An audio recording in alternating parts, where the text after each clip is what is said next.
বহুতে চাফাই কৰ্মচাৰীত এই কাৰণে এপ্লাই কৰা নাই যে তেখেতসকলৰ চাৰ্টিফিকেট নাই, মানে চাফাই কৰ্মচাৰীৰ 5 মাৰ্ক যিটো আছে এক্সট্ৰা বোনাছ পইণ্ট, সেই বোনাছ পইণ্টৰ চাৰ্টিফিকেটখন নাই।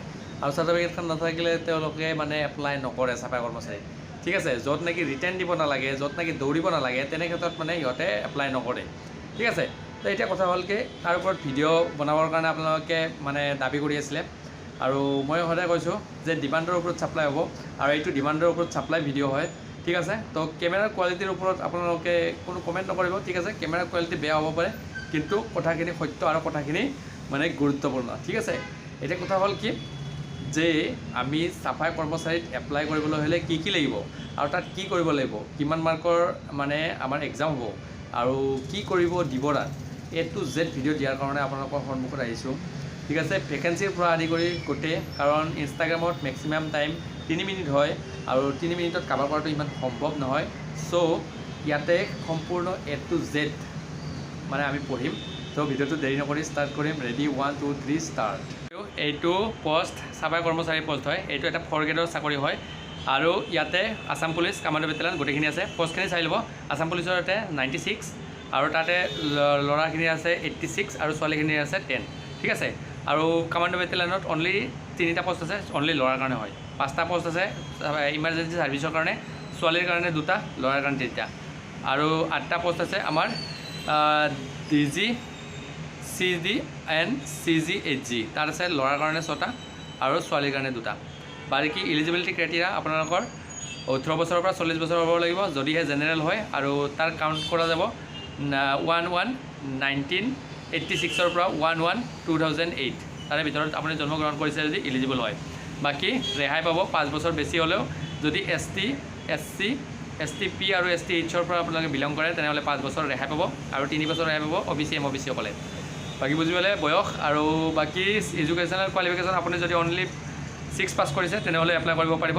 আৰু তাৰ কাৰণে মই এটা কথা কওঁ, তাৰ কাৰণে আপোনালোকৰ মেণ্ডাটৰী হয়, বাৰ্থ চাৰ্টিফিকেট থাকিব লাগিব। ঠিক আছে, আৰু HS LC বা HS পাছ কৰিলে আপোনালোকে এপ্লাই কৰিব পাৰিব। হাইয়েষ্ট মেক্সিমাম আপোনালোকৰ হাই ছেকেণ্ডাৰী পাছ দিছে। এতিয়া এক্সট্ৰা চাৰ্টিফিকেট 5 মাৰ্ক আছে। আপোনালোকে যদিহে SSC মানে যিটো আছে ছেক্টৰ স্কিল কাউন্সিলৰ পৰা যদি আপোনালোকে কেৰি কৰে, অৰ্থাৎ তাৰ পৰা যদি আপোনালোকে এক্সপিৰিয়েঞ্চ চাৰ্টিফিকেট আনে, বা তাতে কাম কৰিছে আপুনি এক্সপিৰিয়েঞ্চ চাৰ্টিফিকেট আছে, তেনেহ'লে 5 মাৰ্ক পাব। নাইবা 1 ইয়েৰ্ছৰ এক্সপিৰিয়েঞ্চ চাৰ্টিফিকেট লাগিব। আপুনি যিকোনো NGO নাইবা আপোনালোকে মিউনিচিপেল পাৰ্টি যিটো বৰ্ড আছে তাৰ পৰা, নাইবা গভৰ্ণমেণ্ট ডিপাৰ্টমেণ্টৰ যিকোনো আপুনি সংস্থাতে কাম নকৰাক কিয় তাৰ পৰা যদি আপুনি কেৰি কৰে, 1 বছৰ আপোনাৰ এক্সপিৰিয়েঞ্চ চাৰ্টিফিকেট থকা হ'ব লাগিব, তেনেহ'লে 5 মাৰ্ক পাব।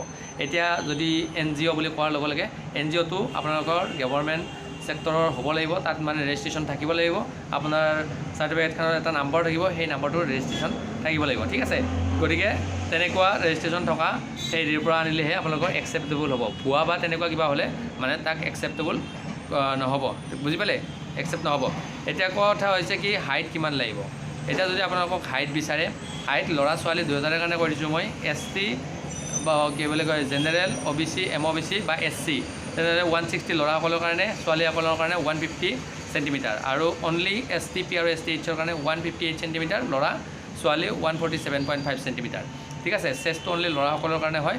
বাকী STHৰ বাহিৰে বাকী সকলোৱে 80 চেণ্টিমিটাৰ ফুলাব লাগিব, 80 চেণ্টিমিটাৰ হ'ব লাগিব, আৰু ফুলাব লাগিব 5।